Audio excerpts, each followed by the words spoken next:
What's up, gamers? We are taking a look at Battlefield Hardline, and this is hacker mode. And by the end of this video, hopefully you'll know everything there is to know about hacker mode, and you'll be able to get off to a good start and understand how it all works. Because if you just jump in here, there's a lot of different options, and it may seem a little overbearing and not really sure what you're doing.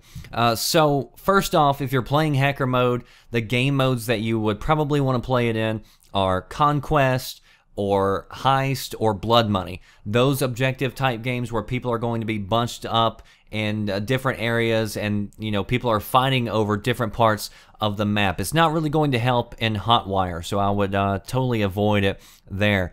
So let's look at all the different icons we have on the map. We've got a camera, we've got transformers. This particular map doesn't have it, but a lot of maps have gas, and those will look like a little cloud icon. But all of these can be hacked. So this is Blood Money that we're playing, so people are fighting over the money in the vault. So what we're going to do is try to help out our teammates here. So these cameras, we can hack these.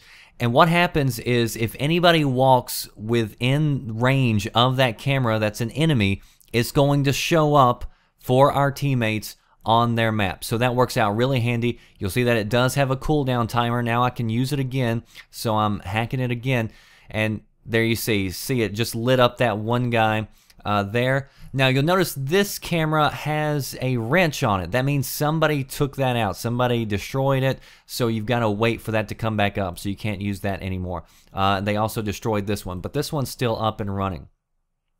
So if you hack a transformer or gas, a transformer is going to shock any enemies that walk right by it. It can also kill them if they're low on health.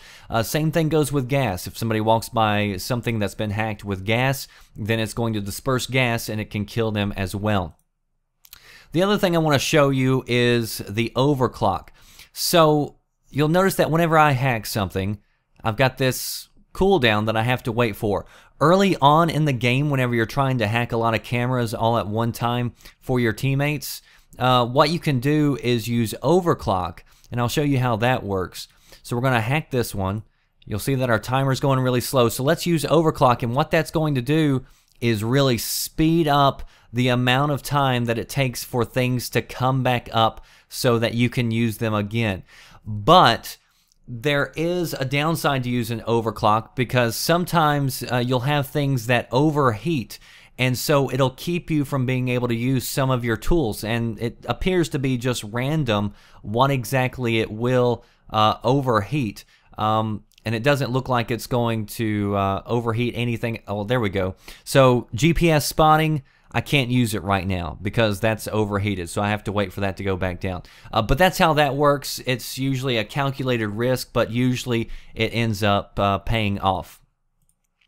The next option we're going to look at is Trace Battlefield. What this does is it does a scan, and it highlights high-value targets. It doesn't highlight everybody on the map, so it's not like a UAV scan or anything. It's only going to show you people who are doing really well, and it'll also show spawn beacons. And if it shows any spawn beacons, a lot of times what I'll do is I'll put a point of interest on that spawn beacon. So let's say, well, I'll put a spawn or a point of interest on the base, because that's where I want people to go right now. But if it was a spawn beacon, then hopefully my teammates would go there and eventually find it and get that knocked out. The next item we'll look at is we'll look at the squad perks. You can click on a squad team member and give them a squad upgrade. And you can also do fast deploy, which means if they die, they'll end up redeploying faster.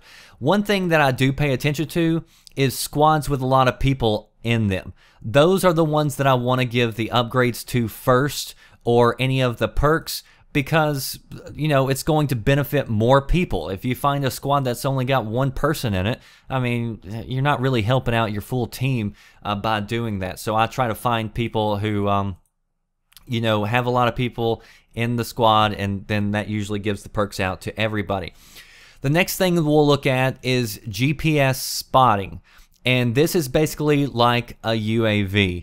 And so I put this down in places where people are packed in, where my teammates are about to run into, so they'll see enemies on the map, or also to kind of give them protection to see people coming into them. Sometimes I'll put it over my teammates just so they'll see enemies that are coming in. But usually I keep that, especially if I'm playing like Blood Money, I'll keep it near the vault a lot of times, just so my friendlies are seeing how much traffic is actually there at the vault. The other thing you have is GPS jamming, which, you know, works as you would expect it to. It keeps your teammates from showing up on the enemy's radar, so they're not going to be able to see your teammates. That works out really well if they're about to go into the vault or something, and that way it kind of gives them a little bit extra cover before they can do that. And then finally, we'll take a look at the Trojan. So the way Trojan works, it works a couple of different ways. If you have an enemy hacker that's hacked a camera, what you would want to do is put down a Trojan on that. It'll get rid of that hacked camera or device or whatever else, and it will also overheat a couple of the hacker's tools, just like the Overclock did for ours. So we can mess up a hacker if you're facing off against an enemy hacker. We don't have that right now, but the other thing you can do with it that's really neat is you can see that we can reinforce the money pile. And so basically what that does is if you put it on an objective, whether it's a conquest flag point or you put it down on a money pile, what it does is it allows your friendlies and teammates to get points faster, so like they could grab money faster out of the vault. But if an enemy is on there and an enemy is grabbing money, it's going to actually slow them down. So it's going to speed up things for your team, like they'll be able to capture conquest points faster, they'll be able to grab money faster, but it's going to slow down the enemy team.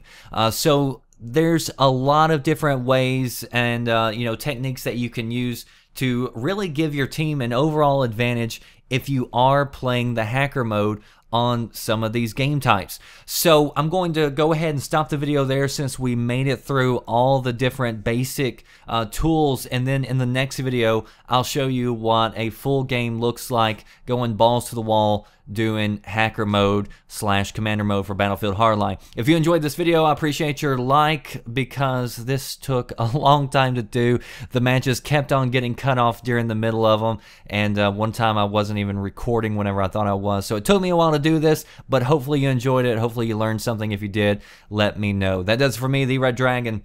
I'll see you next time. Thanks for watching.